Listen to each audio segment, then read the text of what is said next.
मैं दिल से बहुत ज़्यादा खुश हूँ कि माननीय रामकुमार यादव जी के थ्रू हमें दिल्ली विजिट करने का मौका मिला।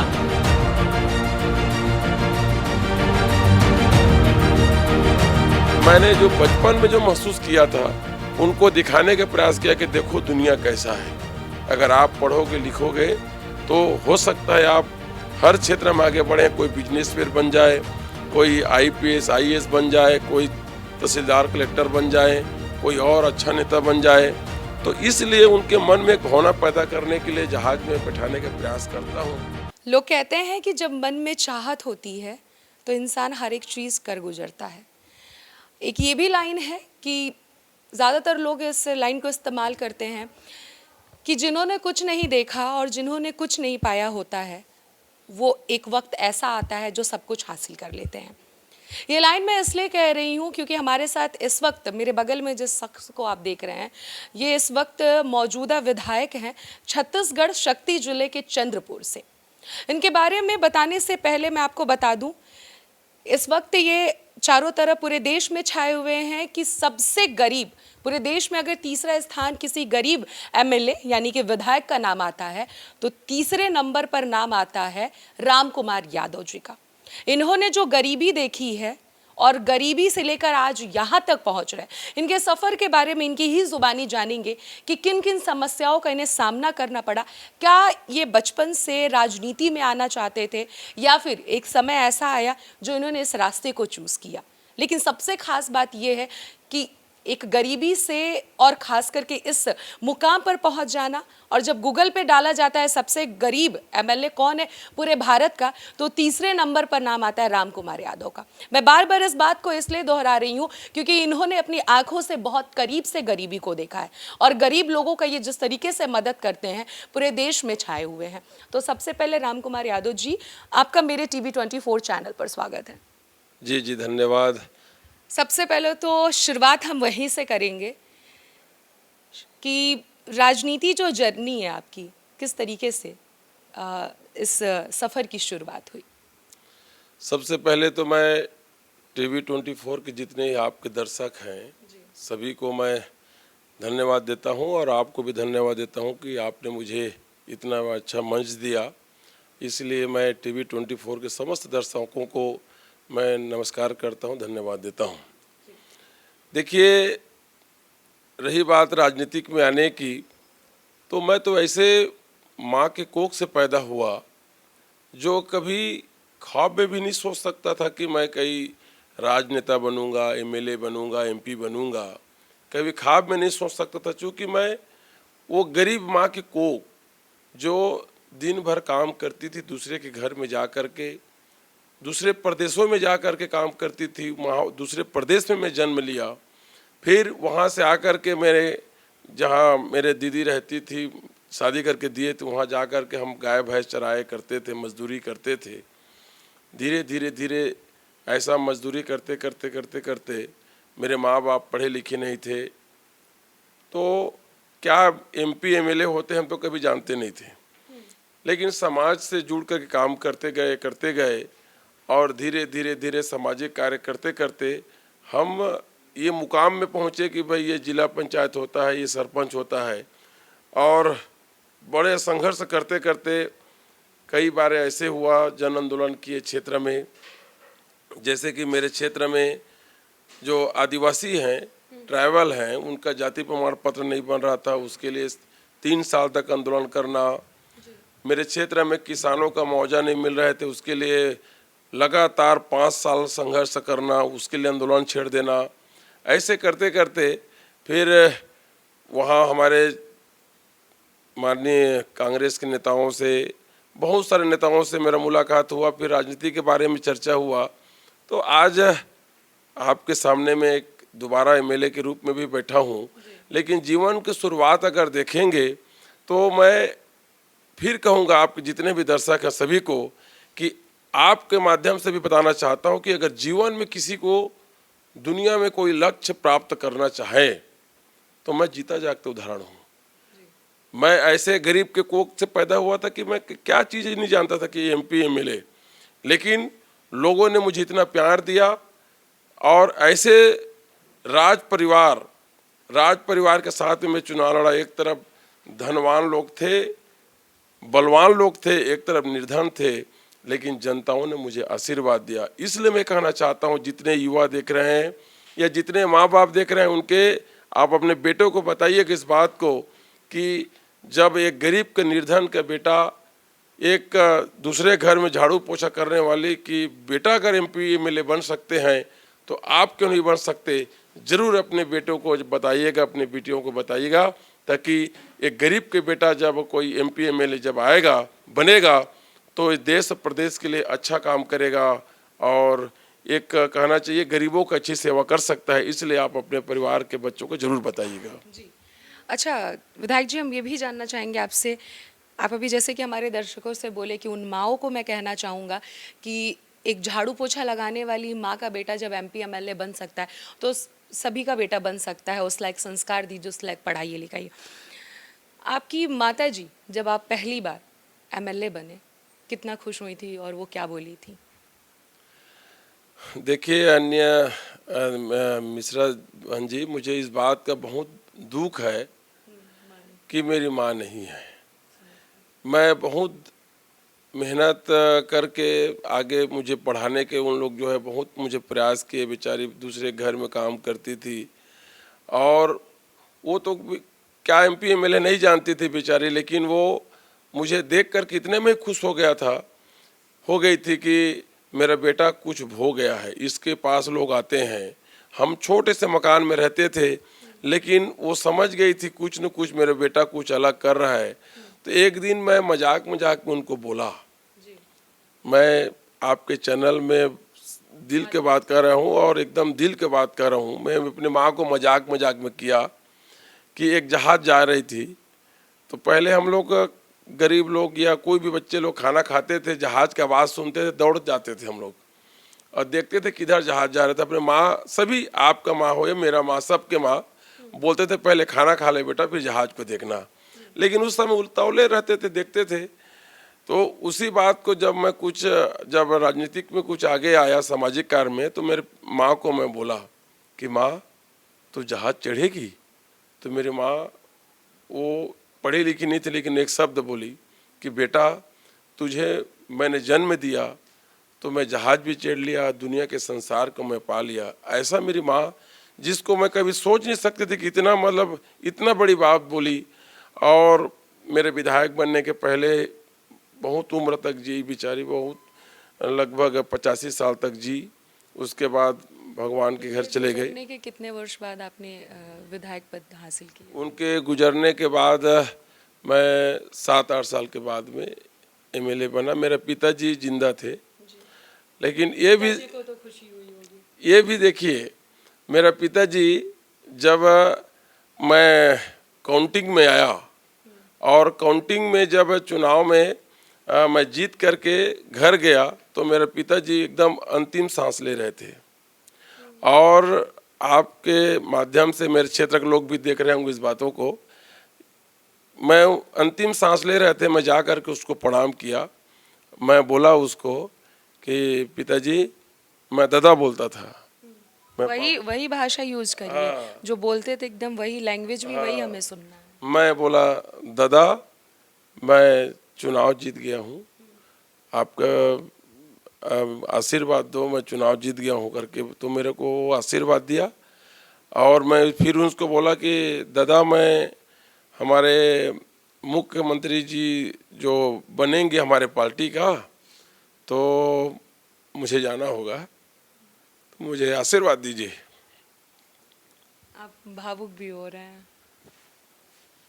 तो मेरे पिताजी बोले बेटा तू जा। सॉरी। तो बेटा जी तू जा करके मुझे भेजे। फिर वहाँ पर गया, रायपुर आया मैं रातों रात। लोगों को मतलब नहीं बताया कि मैं घर जा रहा हूँ, चूँकि ऐसा था कि चुनाव जीतेगा और वहीं से कलेक्ट्रेट से सभी विधायकों को लाना है प्रमाण पत्र लेकर के। तो मैं छुप के गया मेरे पिताजी को मिलने के लिए। मुझे ऐसा महसूस हो रहा था कि मेरा पिताजी अंतिम सांस में हैं, हो सके मैं उसको देख पाऊँ कि नहीं। तो मैं गया, तो फिर देख करके गया। फिर यहाँ 4-5 दिन रहने के बाद में मुझे पता चला, वहाँ से फ़ोन आया तो मैं समझ गया रात में कि मेरा पिताजी को कुछ हो गया होगा। फिर घर आया तो मेरे पिताजी नहीं थे। मतलब ये कहिए कि मेरे पिताजी बिल्कुल जो है मुझे विधायक वो होता ही नहीं देख पाए वो। तो ये उस मुकाम पे आप थे, बस जी। पहुंचना थोड़ा सा बाकी था, तब तक वो तो ये जीवन का बहुत बड़ा मुझे मलाल भी रह गया कि एक गरीब बेटा जो सपने सपने को मार करके अपना आधा पेट रह करके मुझे बड़ा किया, लेकिन मुझे नहीं देख पाया विधायक रूप में। कोई बात नहीं। कहा यह भी जाता है हमारे हिंदू धर्म में या फिर हमारे भारत की ये सभ्यता है कि गुजरने के बाद उनकी आत्मा जरूर आसपास में रहती होगी और वो उसी चीज़ को वो देखकर खुश होंगे कि हाँ, मेरे बेटे ने विधायक बनकर सपना पूरा किया। अच्छा, अब आप भावुक हो गए, उस ओर से हम दूसरी ओर जाना चाहेंगे। हमने ये भी सुना है कि आपके क्षेत्र में आपने जिस लेवल का कार्य किया है, काफ़ी ज़्यादा लोग आपकी तारीफ़ करते हैं। और ख़ास बात ये है कि देखिए, किसी भी देश का या फिर किसी भी राज्य का भविष्य युवा को कहा जाता है, छात्र छात्रा और बच्चों को कहा जाता है, क्योंकि भविष्य उन्हीं पर निर्भर होता है। हमने ये भी सुना है कि आप हेलीकॉप्टर में बच्चों को बैठाकर घुमाते हैं। कैसे वो बच्चे होते हैं और क्यों घुमाते हैं, इसके पीछे की वजह क्या है? देखिए, जब हम लोग गांव में रहते थे, मैं पहले भी बताया, जहाज उड़ती थी तो हम देखते थे कि जहाज में बैठने वाले कैसे होते हैं, ऊपर में बैठ करके इन्हें कैसे महसूस होता है, हम कभी इसमें बैठ पाएंगे नहीं पाएंगे, देख पाएंगे नहीं पाएंगे, ऐसा सोचते थे। लेकिन क्षेत्र की जनताओं ने, माँ बाप के आशीर्वाद से, क्षेत्र के महान जनताओं ने जब विधायक बना दिया तो मैं इस बात को महसूस किया, जब मैं जिसे सोचता था वैसे गांव के बच्चे लोग भी अभी भी सोचते होंगे। तो इसलिए मैंने एक वो बनाया कि मेरे क्षेत्र में जितने भी हायर सेकेंडरी स्कूल है, वहाँ के बच्चे जो अपने स्कूल में जो टॉप करें 10वीं या 12वीं में, उनको सबको तो चढ़ा नहीं सकता जहाज, तो कम से कम जो टॉपर बच्चे हैं उनको अगर जहाज चढ़ा दूं तो जो बचपन में मैं जो सोचता था वो कम से कम उनके भावना, उनको ये अच्छा लगेगा। ऐसा सोच करके मैं एक छोटा सा प्रयास किया, जिससे लोगों का जन भावना का भी, कई जने मुझे बड़े लोग जो मिलते हैं उन लोग भी मदद किए, सभी लोग थोड़ा थोड़ा मदद करके उनको मैं दिल्ली ले गया था। और हमारे जितने भी लोग हैं सब सहयोग करके दिल्ली आए, और दोनों तरफ तो अपन जहाज नहीं बैठा पाए, एक तरफ ट्रेन में आए, और जब दिल्ली से जब गए रायपुर तो उनको जहाज में लेकर के मैंने जो बचपन में जो महसूस किया था उनको दिखाने का प्रयास किया कि देखो दुनिया कैसा है। अगर आप पढ़ोगे लिखोगे तो हो सकता है आप हर क्षेत्र में आगे बढ़ें, कोई बिजनेसमैन बन जाए, कोई IPS IAS बन जाए, कोई तहसीलदार कलेक्टर बन जाए, कोई और अच्छा नेता बन जाए। तो इसलिए उनके मन में एक भावना पैदा करने के लिए जहाज में बैठाने का प्रयास करता हूँ, ताकि दुनिया को देख करके वो भी अगला एक अच्छा सोच करके और आगे बढ़े, मनोबल बढ़े। अच्छा, हम ये कहना चाहेंगे, बच्चे तो काफ़ी ज़्यादा फैन होंगे आपके, है कि नहीं? ऐसा है कि नहीं? जब जाते हैं, जब आप इन बच्चों को घुमाने के लिए हेलीकॉप्टर पे, कैसा उनके अंदर एक्साइटमेंट देखने को मिलता है? आप क्या महसूस करते हैं? जैसे आप अपनी बचपन से जो आपने देखा है, सुना है, जो महसूस किया है, आप अभी भी चाहते हैं कि उन बच्चों को हम घुमाए फिराए? जो कष्ट आपने झेला वो आपके रहते हुए आप कोशिश भरसक, आपने जो शब्दों का इस्तेमाल किया भरसक, मैं यही समझ पाई कि उन बच्चों को वो सारी चीज़ें की, उन सारी चीज़ों की कमी ना महसूस हो। क्या कुछ कहते हैं बच्चे, क्या क्या एक्साइटमेंट देखने को मिलता है जब आप उन लोगों को हेलीकॉप्टर में घुमाने ले जाते हैं? उन लोग देखते हैं कि जिस गांव के, अक्सर मेरे क्षेत्र जो है गांव है, 1-2 नगर पंचायत है, बाकी गांव है। तो गांव के लोग तो किसान लोग होते हैं, मजदूर लोग होते हैं, तो उन लोग का बच्चे या परिवार में या गांव में उन लोग बोलते हैं कि अंकल मेरे गांव में कोई जहाज नहीं चढ़ा है, मैं पहले जहाज चढ़ने वाला गांव का बन गया हूं और मुझे बहुत खुशी हो रहा है। ऐसा करके उन लोग फ़ोटो लेते हैं, अपना सेल्फी लेते हैं, और उनमें एक, उनकी आंखों में एक चमक दिखने को मुझे मिलता है। तो उनको मैं समझाता हूं कि बेटा, मैं पहले बार आपको जहाज चढ़ा रहा हूं, लेकिन तू ऐसे पढ़ाई करना कि आपका एक पैर ज़मीन में रहे, दूसरा पैर हवाई जहाज में रहना चाहिए, ऐसा आप मेहनत करना। ऐसा उनको जब बोला जाता है तो उनके भी मन में कॉन्फिडेंस आता है, बोलते हैं कि अंकल देखना, हम वही करेंगे, हम अपने गांव को भी अपने परिवार को जहाँ चढ़ाएंगे, हम इतना पैसा कमाएंगे, इतना बड़ा अधिकारी बनेंगे, ऐसा बोलते हैं, उनको एक कॉन्फिडेंस आता है। कोई आदमी एक सपना रहता है, उसको देखने से उसको मन के कॉन्फिडेंस जरूर बढ़ता है। तो ये उनमें एक महसूस होता है मुझे कि जरूर बच्चे लोग ऐसा करेंगे, इसको पाने की ललक में और अच्छा पढ़ाई करेंगे, ऐसा उनमें देखने को मुझे जरूर मिलता है। बहुत अच्छा। लोग अक्सर लोगों को चॉकलेट दिया करते हैं, बच्चों को आप हेलीकॉप्टर दे रहे हैं, जो आपने महसूस किया वो चीज़ें दे रहे हैं, काफ़ी अच्छी बात है, अपने आप में एक बहुत ही खास बात है। अच्छा, एक चीज़ और हम जानना चाहेंगे आपसे, शुरुआत में जब पढ़ाई हम करते हैं, कोई भी छोटा बच्चा हो, उसके मन में बहुत सारे ख्वाब होते हैं कि पढ़ लिख के मैं ये बनूंगा, ये बनूंगी। लेकिन आपने अपनी शुरू की स्थिति बताई कि बहुत दयनीय स्थिति रही, एक गरीब घर से आप हैं, तमाम चीज़ें आपने बताई और भावुक भी हो गए थे माता पिता जी की बात करते वक्त। एक चीज़ और जानना चाहेंगे, शुरुआत में आपने क्या इच्छा पाल रखा था जब पढ़ाई कर रहे थे कि मैं बड़ा होकर क्या बनूंगा, या फिर किस क्षेत्र में जाना है, कुछ सोचा था, या फिर अपने ख्वाब को वहीं पर आपने दबा दिया था कि मैं एक बहुत गरीब घर से हूँ, मैं कभी कुछ नहीं बन सकता हूँ, पेट भरने लायक कुछ मजदूरी कर लूँगा, क्या कुछ सोच रखा था मन में? देखिए, दुर्भाग्य की बात है कि मैं ज़्यादा पढ़ नहीं पाया, मैं हाई स्कूल तक ही पढ़ पाया। लेकिन मैं ऐसा महसूस करता हूँ, जो परिस्थिति में मैंने जो पढ़ाई किया हाई स्कूल, मैं सोचता हूँ कि वो बहुत अच्छा पढ़ाई कर लिया मैं। चूँकि मेरे माँ बाप एक कक्षा पढ़े भी नहीं थे और मेरे माँ बाप जो है जम्मू में रहते थे कमाने के लिए। मैं दूसरे के, मेरे दीदी के घर में रह कर के गाय भैंस चरा के पढ़ता था। वो परिस्थिति में जहाँ उस ज़माने में कहना चाहिए बिल्कुल पढ़ाई लिखाई में कोई ध्यान, कोई मुझे आगे कोई फोर्स नहीं किया, उसके बावजूद भी कोशिश किया।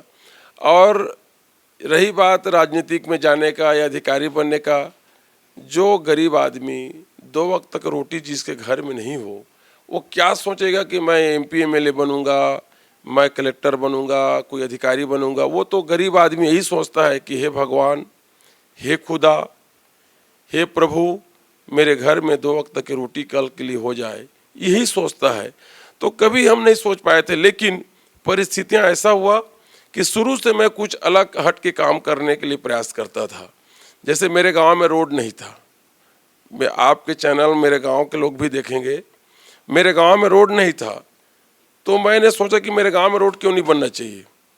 तो मेरे गांव में श्रम दान में जन सहयोग से पहले रोड बनाया, उसमें मैं था। जब आप विधायक वगैरह कुछ नहीं था, नॉर्मल व्यक्ति था। मेरे गांव में रोड नहीं था, हमारे गांव के लोग हंसते थे कि ये गांव में रोड नहीं है करके। तो उसी बात को लेकर के जन सहयोग से मिट्टी को डाल डाल के रोड बनाया गया पहला।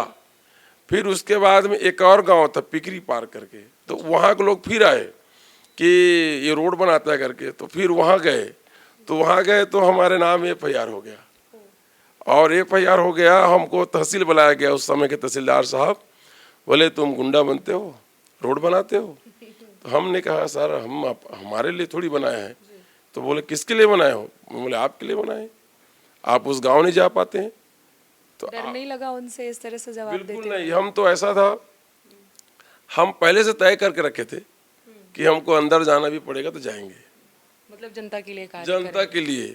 हम अपने दिल को पूछते थे कि हम कोई बुरा काम तो नहीं कर रहे। अगर किसी का चोरी करोगे, कोई डकैती करोगे, कहीं पर गलत काम करके जेल जाओगे तो शर्म आता है। लेकिन अगर कोई आदमी सही काम करके अगर जेल जाए, वहाँ से आओगे तो अंतर आत्मा से आवाज़ मिलता है कि भाई मैंने कुछ किया। तो इसलिए फिर देखिए, वो तहसीलदार साहब भी हमको भगा दिए, बोले अंदर नहीं किया।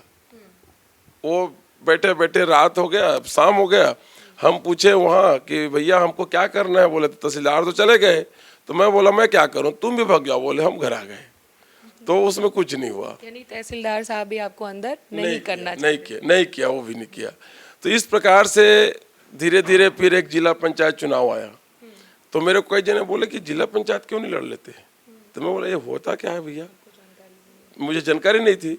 तो बोले जिला पंचायत चुनाव होता है। तो मैं बोला भाई उसके लिए पैसा नहीं है, अब मैं कौन सा पार्टी से लड़ूंगा। मैं बोला मेरे पास ना था, मैं कांग्रेस में ना था, भाजपा में नहीं था, उस समय नहीं था। तो बोले तुम लड़ो यार। बोले अब मुझे बताया गया, तो उस समय बड़ा मुश्किल से मेरी उम्र हो रहा था। पहले तो मुझे उम्र नहीं हो रहा करके भगा दिया, लेकिन धीरे धीरे करके वो समझ गया कि लगभग हो गया समझे। और मुझे जिला पंचायत चुना लड़ा, तो मेरे पास पॉम्पलेट के लिए पैसा नहीं था, गाड़ी नहीं था। चैनल वाले भी हमारे क्षेत्र के लोग देखेंगे इस बात को सही, तब मैं बोल रहा हूँ। पॉम्पलेट को मुश्किल से 20-50 लेके जाता था, लास्ट में 1-2 बचता था तो उसी को बता करके फिर ले लेता था कि भैया मेरे पास पॉम्पलेट आखिरी हो गया, इसको दो करके फिर दूसरे को बता करके फिर लेता था। और उस समय मुझे जो छाप मिला था वो जाता, जिसमें आप लोग बोलते होंगे अपने भाषा में जतरी, जो आटा पीसने का जो होता है, वो मेरे बहुत काम आया। वो छाप मैंने गरीबों के भावनाओं को उससे जीता। मैं बोला गरीब का आटा चक्की छाप है, जतरी छाप, इसमें आप लोग गरीब लोग रहिए करके, और मुझे भरपूर प्यार मिला। ऐसा करते करते लोग मुझे आगे बढ़ाते गए। फिर उसके बाद में मेरे जनसंपर्क मेरे क्षेत्र के जो बहुजन समाज पार्टी के नेताओं से हुआ। बहुजन समाज पार्टी के नेताओं ने मुझे कहा कि भाई हम आपको चुनाव लड़वाएंगे, आप हमारे साथ आइए। उन लोग बोले कि भाई हमारे पास भी कुछ वोट है, आपके पास भी कुछ वोट है, दोनों को मिलाओगे तो आप चुनाव जीत सकते हो। तो मैंने काफ़ी मना किया, लेकिन उन लोग मुझे बहुत प्यार दिए और उनके प्यार आशीर्वाद मुझे बहुत अच्छा लगा। मैं चलो भाई आप लोग इतना प्यार देना कि मैं बहुजन समाज पार्टी से चुनाव लड़ा, और जो 14,000, 15,000, लास्ट 26,000 मिला था, उसको मैंने 45,000 किया। लोगों के प्यार आशीर्वाद संघर्ष से मुझे वोट दिए लोग बाग। मेरे पास तो पैसा कौड़ी था नहीं, लोग मुझे चंदा दिए, पैसा का माला पहनाते थे कि भैया हम पैसा का माला पहना रहे हैं, इस पैसे से आप पॉम्पलेट पोस्टर खरीदना। पैसे का मुझे माला पहनाते थे, कोई 20,000, कोई 30,000। और फिर बहुजन समाज पार्टी से चुनाव लड़ा, और उस समय का जो वर्तमान विधायक राष्ट्रीय पार्टी कांग्रेस पार्टी के प्रत्याशी था, वो तीसरे नंबर आया और मैं सेकंड आया। हाँ, फर्स्ट आया राजा साहब, जो दिलीप सिंह जयदेव का बेटा, युद्धवीर सिंह जयदेव जी। वो हमारे यहाँ बहुत बड़ा नाम है, उनके पिताजी बहुत नेता थे, अभी हमारे नेता ही हैं। मैं दूसरे पोजीशन में आया। फिर मैं महानदी में बहुत सारा आंदोलन किया, तो फिर मैं एक स्वयं का पार्टी बनाया। उस पार्टी के नाम था, संगठन का नाम छत्तीसगढ़ एकता पार्टी, मंच के नाम से शुरुआत किया, छत्तीसगढ़ एकता मंच। उसमें मैंने लगभग 2-3 साल काम किया, बहुत घूम घूम के बड़े बड़े आंदोलन किया। उसी बीच में हमारे राष्ट्रीय अध्यक्ष उस समय हमारे राहुल गांधी जी थे। मेरे क्षेत्र में उनका एक दौरा कार्यक्रम बना किसानों का।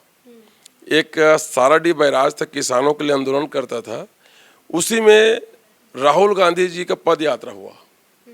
तो उस पद यात्रा में जितने भी लीडर थे कांग्रेस का, सब वहाँ पर गए। तो उन लोग वहीं से मुझे खोज किए कि उन लोग देखे भैया कि ये तो जन आंदोलनकारी नेता है। तो वहाँ से फिर कांग्रेस लोग मुझे मेरे संपर्क में कोशिश किए मुझे जोड़ने का, और पूर्व मुख्यमंत्री भूपेश बघेल जी, उस समय का पूर्व मुख्यमंत्री अजीत जोगी जी, उस समय का प्रदेश अध्यक्ष चरणदास महंत जी, उस समय जो विपक्ष का नेता था कांग्रेस में TS सिंहदेव जी, सभी लोग मेरे से संपर्क किए। उन लोग बोले कि भैया आप कांग्रेस से लड़ो, और आपके चैनल से उन लोग भी देखेंगे।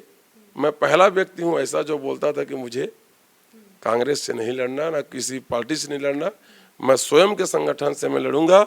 मैं संघर्ष कर रहा हूँ, मुझे संघर्ष करने में मजा आ रहा है। फिर कैसे चले गए कांग्रेस में? हाँ, अभी बता रहा हूँ। देखिए, जितने दर्शक देख रहे हैं सभी को मैं कहना चाहता हूँ, आप लोग ये सोचते होंगे कि कोई बहुत ज़्यादा पैसा मिल जाएगा तो मज़ा आ जाएगा, कोई बहुत बड़े पद में चला जाएगा तो मज़ा आ जाएगा। ऐसा नहीं है। मज़ा आता है संघर्ष में। जब रोज आप मेहनत करते हो, चाहे वो 200 रुपये के लिए क्यों ना हो, या अपने लक्ष्य को प्राप्त करने के लिए पूरे ताकत के साथ मेहनत करते हो, तब जिंदगी का असली मज़ा है। तो मैं उस समय मुझे मज़ा आता था। जैसे आप इतने बड़े पत्रकार हैं, जा कर के माइक को लेकर के इतने 42 डिग्री में जब किसी को पूछते हैं कि आप ये है वो है, दुनिया के समाचार बनाती हैं, तो आप इस संघर्ष में कितना मज़ा आता है। उसी प्रकार से जब उस समय मुझे संघर्ष में मज़ा आता था, लेकिन एमएलए बनने का किसको अच्छा नहीं लगता।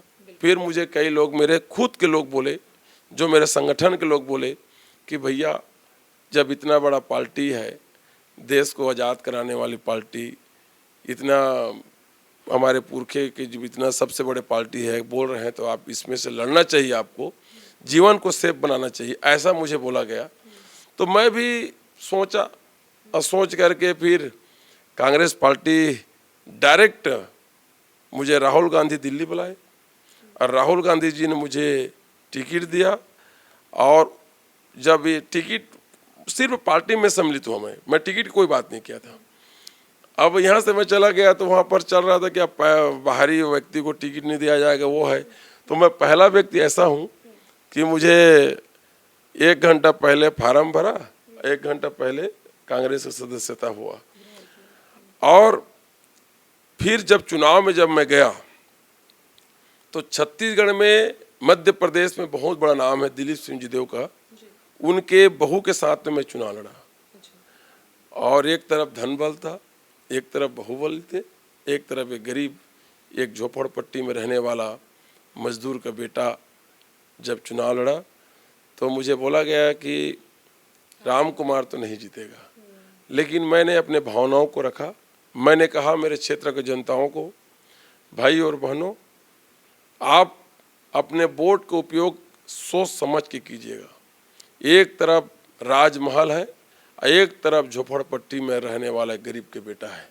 जिसको राजमहल पसंद है वो राजमहल चला जाए, और एक झोपड़पट्टी के जिसको पसंद है गरीब के बेटे को, तो जरूर आप सोच समझ के अपने वोट का अधिकार दीजिएगा।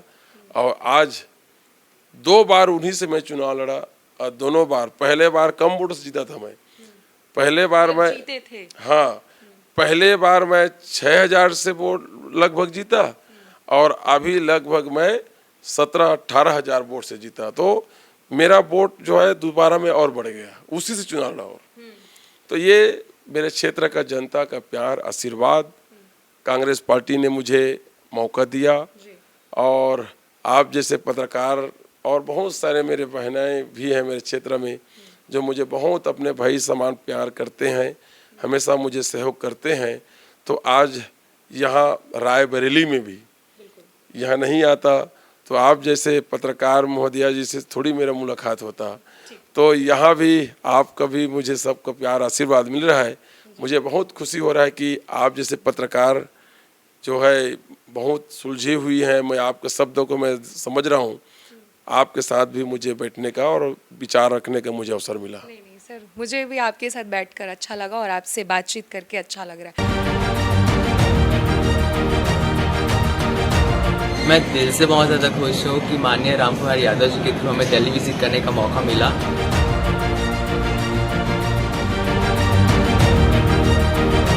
मैंने जो बचपन में जो महसूस किया था, उनको दिखाने का प्रयास किया कि देखो दुनिया कैसा है।